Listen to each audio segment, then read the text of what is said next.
السلام عليكم ورحمة الله وبركاته. معكم مروة من مطبخ مروة، والنهاردة هنعمل تورتتين جمال جدا جدا جدا بديسك واحد من الكيك. تعالوا نشوف التورتتين القمر دول عملناهم ازاي. بديسك واحد من الكيك بأربع بيضات هنعمل تورتتين حلوين جدا جدا. بصوا التورتيه ديت كلها كده شوكولاتة مشوكولاتة، يعني جميلة جدا جدا. شكلها جميل وتزيينها بسيط، وكل عشاق الشوكولاتة بقى هيحبوا التورتيه دي جدا. عملنا اتنين تورته من ديسك واحد كيك. تعالوا بقى نشوف عملنا ازاي. طبعا دي التورته بتاعت امبارح، الفيديو بتاع امبارح اللي نزل لكم كنت عامله معايا التورته دي، والتانية اللي لسه هتشوفوها نزلت لكم واحد امبارح. والنهارده بقى هنشوف التورتتين القمر دول عملناهم ازاي بطريقه سهله وبسيطه جدا. وكمان تقدري تعملي تورتتين من اربع بيضات بس، التورته دي والتورته اللي احنا شفناها في الاول. بصوا بقى جمالها، التورته ديت والتانية بأربع بيضات. تعالوا بقى نشوفوا الطريقة والمقادير وازاي عملنا تورتتين بأربع بيضات بس. يلا بينا نشوف الطريقة والمقادير. قبل ما نخش الفيديو بقى ما تنسينيش في لايك وشير للفيديو. اول حاجة هنعمل الكيك بتاعنا. حطيت هنا اربع بيضات، معلقة خل، فانيليا، معلقة محسن من بتاعة الشاي، بستعمل محسن بونو من المتحدة، بحط معلقة من بتاعة الشاي مش مليانة عادية. وحطيت بعد ما ضربت الخليط كويس، وطبعا كوبايه الا ربع سكر. بعد ما ضربت الخليط كويس جدا وعلى كده زي ما احنا شايفين في العجين، حطيت له كوبايه الا ربع ميه ساقعه متلجه. وهنا حطيت كوبايه ونص دقيق، وحطيت عليهم معلقه هرميه نشا ومعلقه ممسوحه بيكنج باودر، وقلبتهم مع بعض. ووطيت يعني سرعه العجين خليتها على اول سرعه، ونزلت بالدقيق حبه حبه لغايه لما اندمج شويه مع بعض. وبعدين حطيت له معلقتين كاكاو كده عشان احنا عايزينها بالشوكولاته. وقلبته، اديته ضربه كمان كده في العجان وقلبته كويس جدا. وبعد كده حطيته في صاج 30 في 40. بنتسأل كتير جدا على الصاج ده يا بنات. الصاج دوت مش 30 في 40، الصاج دوت 28 في 42، يعني هي 30 في 40. يعني هو في العرض ناقص 2 سنتي، وفي الطول زايد ال2 سنتي اللي ناقصهم في العرض، يعني هو ال30 في 40 بتاعك. فانت تتعاملي معاه، يعني انا خبزاه على كده في صاج 30 في 40. خلاص طبعا كان الكيك دخلته الفرن على درجة حرارة 220 على الرف اللي في النص، بيقعد من 10 ل 12 دقيقة مش اكتر من كده.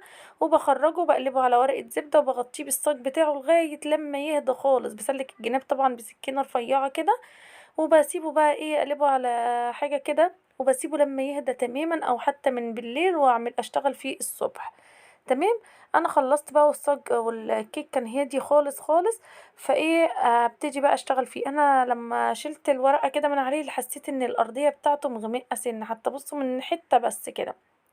فابتدي بصوا مش هقشرها ولا اي حاجه، بالسكينه بس كده، يعني ب... بالشرشر بتاع السكينه كده بعملها، يعني زي ما بخربشها كده. فتطلع كل الجزء المغمق ده اهو. بصوا مفيهاش اي حاجه. خلاص كده هنفض بقى مكاني، وهنقسم الديسك دوت لايه لتورتتين. هعمل تورتتين مقاس 16 من الديسك دوت بطريقه سهله وبسيطه، مفيهوش اي حاجه. بجد بجد يطلعوا تورتتين زي القمر وجمال جدا جدا. بصوا انا عايزه اقلب الديسك بتاعي على الوش التاني علشان اشيل الورقه من عليه يعني، واقشر الوش. فجبت كده حاجه تانية وقلبت عليها. وبصوا بقشر الوش بايدي، هو اساسا طلع في الورقه لان بنغطيه وهو سخن. هنا بقى عايزه اقسمه لتورتتين مقاس 16، وانا ما عنديش قطاعه مقاس 16. هعمل ايه؟ جبت طبق عادي خالص استانلس، اي طبق عندك. تحسي ان هو نفس يعني مقاسه ده هيجي 16، قسطه بالمسطره طلع 16 سنتي. هعمل ايه بقى؟ حطيته كده وهبتدي اخده بالسكينه كده، يعني اعلم بالسكينه واقص. عايزه اقول لكم ان التورته دي تمشي جدا 18. ليه؟ لان التورته مقاس ال 18 لما بنخبزها في الحله ال 18، بنلاحظ طبعا كلنا ان الحله بتسيب جناب الصينيه، فالتورته بتكش شويه. مقاس 18 بعد السوا بتحسيها مقاس 16، لما بنجلسها بترجع تاني تبقى 18. فديت صافي صافي 16، فيعني دي تورته مقاس 18. فاهميني؟ دي صافي 16، فدي تبقى تورته مقاس 18 عادي جدا زي ما انتم شايفين كده. بس احنا طبعا بنبيعها على اساس ان هي 16، علشان احنا مقطعينها بايدينا، يعني خلاص، يعني بدل حاجه فيها شك كده او حرمانيه، لا فلا، يعني انا ببيعها حتى لما بقول للزبون بقول له دي مقاس 16. فاقطعها كده زي ما انتم شايفين بقى. بقسم الكيك كله دواير كده على المقاس. وهنا طبعا الحتت اللي مش هتيجي دايره كامله بعملها نص دايره زي ما انتم شايفين كده اهي. بصوا سهله جدا اهي. وهنا برضو هعمل نص دايرة كده اهو زي ما احنا شايفين كده. هقسمهم بقى كلهم كده. طبعا الزيادات اللي بتطلع بقى يعني خارج الدواير ديت مش هنروح نرميها ولا حاجه. بصوا ارتفاع الكيك تحفه تحفه تحفه. الكيك ارتفاعه ما شاء الله عالي جدا. عايزه اقول لكم يا بنات ان المحسن بالذات في الكيك البيتي الاسبونج البيتي عليه عامل كبير جدا. لو معرفتيش للمحسن بتاعك اللي انت شغاله بيه الكيك هيبوظ معاكي. اساس بوظان ال- الكيك البيتي الاسفنج الاسبونج البيتي هو المحسن مش اي حاجة تاني. يعني كل محسن بيتحط بنسبة معينة. مش هنحط جولدن بيك زي المتحدة زي كواليتي، لا. مش كلهم بيتحطوا بنفس الكمية. في محسن لو حطينا منه كتير بيبوظ الكيك، وفي محسن لو حطينا منه قليل بيبوظ الكيك لانه ما يبقاش النسبة اللي عايزينها. كل محسن على فكرة وليه يعني كمية بيتحط. زي ما انتم شايفين كده جبت البورد حطيت عليه ايه قطعة كريمة، وحطيت طبقة من طبقات الكيك، وسقيتها بجناش خفيف يعني جناش مخففاه بمية كده. وبعد كده ايه حشيت بالكريمة بتاعتنا، وحطيت شوكولات شيبس بني وصوص شوكولاتة. وهكذا الثلاث طبقات عملتهم بنفس الطريقة. الطبقة لو احنا هنقسمها بالمنشار هتبقى اكتر من 9 سنتي. الطبقة عالية جدا. اكتر ما احنا بنعملها يعني على رقم 9. ماشي. الطبقة عالية جدا. عايزة اقول لكم لو انت بتستعملي محسن كواليتي يبقى هتحطي على الكيكة على الكيك الاسفنج اللي انا عملته دوت الاربع بيضات دول الديسك ده. هتحطي معلقة هرمية من بتاعة الشاي، هرمية كده مليانة على الاخر، او معلقة من بتاعة الاكل ايه يعني مش ممسوحة قوي. ماشي. لكن لو هنستعمل بونو المتحدة هنحط معلقة من بتاعة الشاي عادية مش مليانة اللي هي ممسوحة.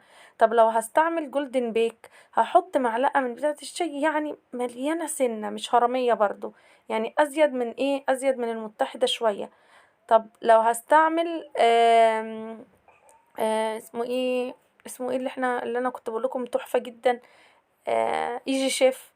هستعمل برضو معلقة عادية من بتاعة الشاي مش ممسوحة. ايجي شيف على فكرة في شبه يعني او النسبة بينه وبين المتحدة يعني تقريبا زي بعض حلو جدا.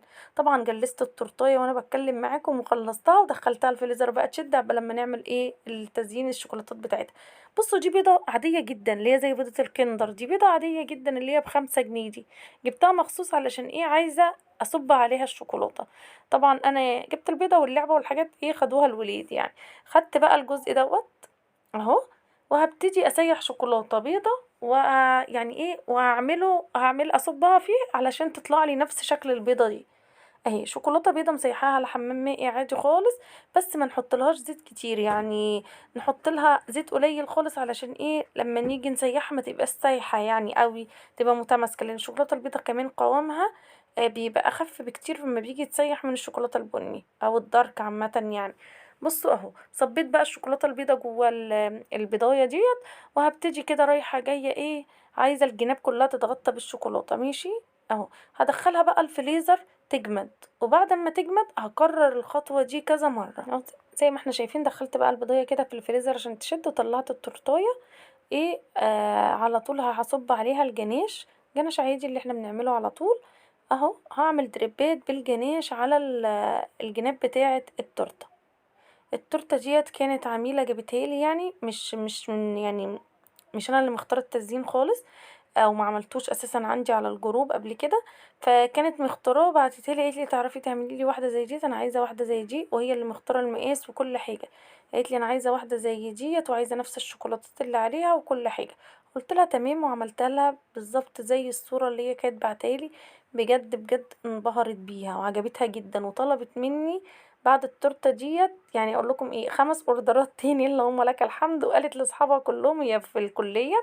فكل اصحابها الحمد لله بقوا مزبايني اللهم لك الحمد يعني. فلما تعملي شغلك مظبوط ويعني بما يرضي الله خامات حلوة ويعني وتتقلى في الشغل وتطلعي يعني حتى الشكل نفس اللي العميل قالك عليه. ده بيدي ثقة للعميل فيكي ويخليه يقول لكل الناس اللي يعرفهم كمان. تمام. انا عملت كده دريب من على الجناب وبعد كده ايه يعني حطيت حبة جناش كده في النص. بصوا الجناش لامع ازاي تحفة. وسويته كده بالمعلقة. هدخلها برضو طبعا نضفت البورد كده من النقط اللي نزلت من الجناش. نضفته وبعد كده دخلته ايه الفريزر برضو عقبال ما نكمل الشوكولاتايه بتاعتنا دي.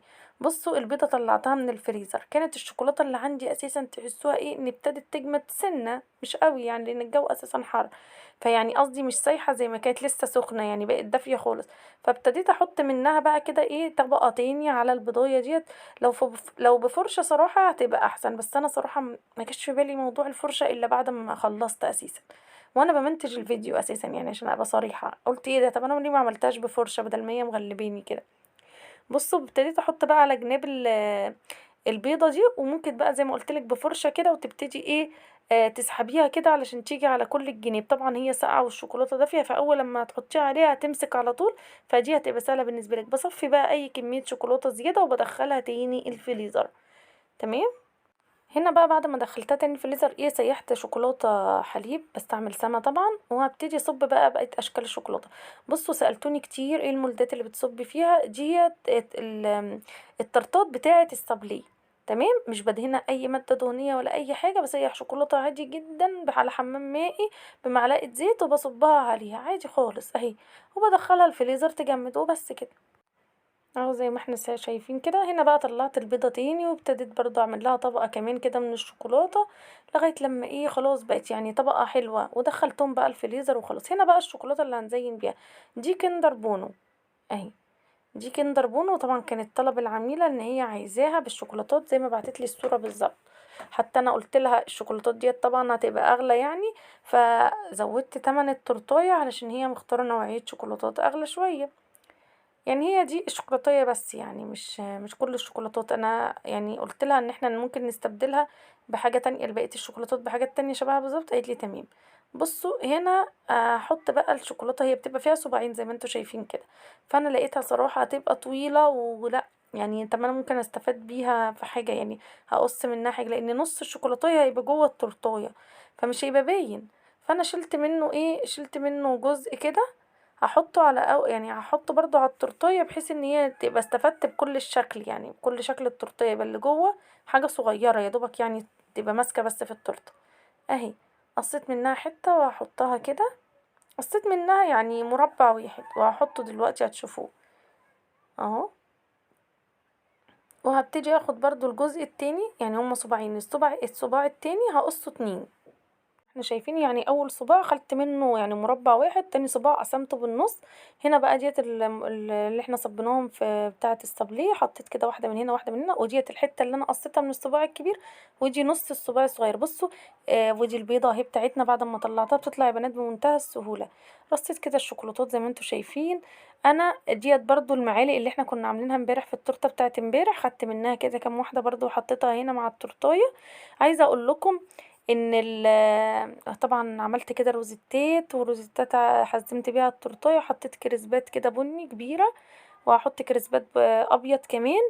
انا عملتها شبه اللي هي كانت بعتها لي بالظبط، وحطيتها على جناب التورتايه كده كريسب ابيض، يعني هي زي ما كانت يعني بعتلي الصورة فعلا عملتها بالظبط زي ما كانت بعتهالي، ما زودتش حاجة ولا نقصت حاجة من عندي عشان هي كانت عايزة الشكل ده. بصوا الشوكولاتة الكندر الصباع التاني انا قسمته، بس حطيت الناحية اللي هي المقسومة اهي حتى بيضة، هي اللي من فوق هي اللي تبقى باينة، مش الجزء المقفول بتاع الشوكولاتة. تمام. حطيت كده كريسب ابيض. عايزه اقول لكم التورتيه شكلها تحفه وجميل وكل حاجه، بس انا لو انا اللي هصمم الديزاين بتاعها ما كنتش هعمل فيه روزيتات ديت، ما كنتش يعني كان في حاجات كتير كده مش هعملها صراحه، بس هي كانت مصممه على الشكل وانا عملته لها زي ما كانت عايزاه بالظبط بجد، وكانت مبسوطه منه جدا اهو. بصوا زي شايفين الشكل تحفه ازاي، شكل جميل جدا جدا اهو، شكلها حلو خالص. بس يعني ليا ملاحظات على حاجات، بس طبعا كل واحد حر دي اذواق في الاول وفي الاخر. انا عملتها مع التورتيه ديت امبارح، وكان من واحده تانية اللي احنا هنشوفها دلوقتي اهي. هنشوف بقى التانية بقى. عملنا كده واحده من ديسك كيك، من الديسك اللي احنا قسمناه نعمل بقى التانية من نفس الديسك. طبعا اللي ما شافش التورتيه بتاعه امبارح القمر انصحك تدخلي تشوفيها، تحفه جدا اللي انتوا شايفينها مع التانية دي في الصوره تحفه بجد. هنا بقيت الكيك اهو. حطيت ايه بقى، حطيت جزء كده من الكريمه. عايزه اقول لكم ان انا ما عملتش التورتيه ديت في نفس الوقت، التانية دي اللي احنا كنا شايفينهم الاتنين مع بعض كانوا هيتسلموا الساعه 7 الصبح، فطبعا بقى عملتهم وسلمتهم ودخلت نمت شوية وصحيت بقى ايه كملت يعني. فديت بقى كانت هتتسلم عادي على المغرب، فعملتها وعملت معاها شغل طبعا تاني بتهيألي نزلته لكم قبل كده. هبتدي بقى ايه هنا اعمل التورتايه التانية اللي هي من بقية الكيك اللي احنا عملناه هي. بصوا ارتفاع الكيك قد ايه، ارتفاعه حلو جدا. اديني ظبطتها اهي. وايه يعني حطيت قطعة كريمة وبعد كده حطيت ديسك من الكيك. انا بظبط الكيك بحيث ان يبقى ايه دايرة ومفيهوش اي ديفوهات ولا اي حاجة. اهو الجزء اللي فاضي اللي في النص ده هنحط ليه قطعة كده. وهبتدي بقى ايه اي حتة فاضية هبتدي احط لها قطعة. بصوا باخد كده قطعة وبحطها. هبتدي بقى اسقي الكيك بتاعي عادي خالص. برضو ايه جناش خفيف مخففاه بحبة مية. وهبتدي اسقي بيه الكيك يعني اهو جناش مخففاه بحبة مية. وهجلسه عادي خالص زيه احشيه واجلسه زيه زي اي كيك عادي خالص زي اي تورته اهو زي ما احنا شايفين كده. وهبتدي بقى احشي الكيك بتاعي عادي خالص. وهبتدي بقى احط الجزء التاني من الكيك اهو. بصوا حطيت الجزء ايه الاجزاء اللي هي القطع دي بحاول اوظفها بحيث ان هي تبان ان هي قطعة واحدة. لقيت صراحة كده ان حسيت ان الكيك بتاعي بيبتدي ايه يعني مش متظبط قوي على التورتايه برضو بحس انه لا. رحت جبت ورق فاكيوم ولفيته حلو جدا ويعني لفيت الكيك حلو جدا جدا بحيث ان هو يديني شكل الدايره ما يبقاش شكلها مش حلو خالص. سقيت طبعا الكيك بعد ما حطيته وحشيته بقى الكريمه بتاعتنا زي ما احنا شايفين كده. وبعد كده هحشيه شوكليت شيبس وجناش برضو. وهحط الطبقه الاخيره كانت نص واحده بس قسمتها اتنين وبصوا ارتفاعها عالي جدا فادتني واحده ديسك كامل اهو. طبعا هتبقى اقل في الارتفاع من اللي احنا عملناه الاولانيه حبه مش كتير لان هي الكيك نفسه عالي جدا. فطبعا هطلعها بسعر اقل من اللي طلعت بيه التانية. وهي العميله يعني اما طلبت مني التورتيه قلت لها في كذا كذا وقالت لي تمام. هي كانت عايزاها التورتيه دي تكفي 4 ل5 افراد على فكره يعني مش صغيره ولا حاجه. بصوا انا هي كانت عايزه الكيك كله شوكولاته وعايزه الحشو كله شوكولاته وكل حاجه بس كانت عايزاها من بره التزيين نص كريمه ونص شوكولاته. عملتها لها زي ما هي قالت كده التزيين من بره نص كريمه ونص شوكولاته جلست الجنبين. طبعا الهدف من الفيديو مش ان انا اوريكي ازاي تجلسي ولا تحشي ولا الكلام دوت لان احنا حتى لو عايزه اوريلك كده في فيديوهات كتيره واحنا لسه عاملين الاولانيه فانت عرفتي الطريقه وكده. الهدف ان ازاي تطلعي من ديسك واحد تورتتين جميل وتبيعيهم بمبلغ حلو وتكسبي كويس وفي نفس الوقت يعني محافظه على الخامات وكل حاجه. بصوا انا بعد ما جلستها طبعا دخلتها برضو الفريزر تمسك نفسها شويه. انا لفيتها بورق الفاكيوم يا جماعه. بصوا يعني اقول لكم ايه حطيتها في الفريزر بجد والله 10 دقايق مش اكتر من كده وطلعتها وشلت ورق الفاكيوم وكملت شغل عادي خالص. هنا سيحت نوتيلا بيضه وعملت لها دريبات كده وبعد كده دمجت الاتنين يعني الشوكولاته مع النوتيلا كده مع بعض. وبعد كده كتبت هابي بيرث داي مش عارفه هي كانت عايزه تكتب إيه، انا مش فاكره اساسا. وحطيت يعني زينتها كده. هي كانت عايزة التورتية عبارة عن كتابة يعني مش اكتر من كده. كانت عايزة التورتية كلها كتابة. فحطيت لها بقى شوكولاتات كده يعني بقدر المستطاع الحتة اللي ينفع احط فيها شوكولاتة حطيت يعني اهي زي ما احنا شايفين كده. حطيت لها بقى شوكولاتات وحطيت كريسب ذهبي كده وايه وطلعت التورتايه ديت عشان ارتفاع اقل مقاس 16. طبعا هي مش مقاس 16 دي اللي يشوفها يقول اكبر من كده. بصوا شكلها تحفه ازاي ب120. والتورتايه اللي قبلها اللي هي كانت كلها شوكولاتات عشان فيها شوكولاته يعني غاليه شويه طلعتها ب160. بس عشان الشوكولاتاية الكندر بس. لكن هي لو من غير الكندر كنت هطلعها ب130. وده كان شكل التورتيه النهائي ودوت كان الفيديو بتاعنا. يا رب تكونوا استفدتوا منه ويا رب يكون الفيديوهات بتستفادوا منها ولو حاجات بسيطة. واستنى بقى رأيكم في التعليقات واسيبكم في رعاية الله.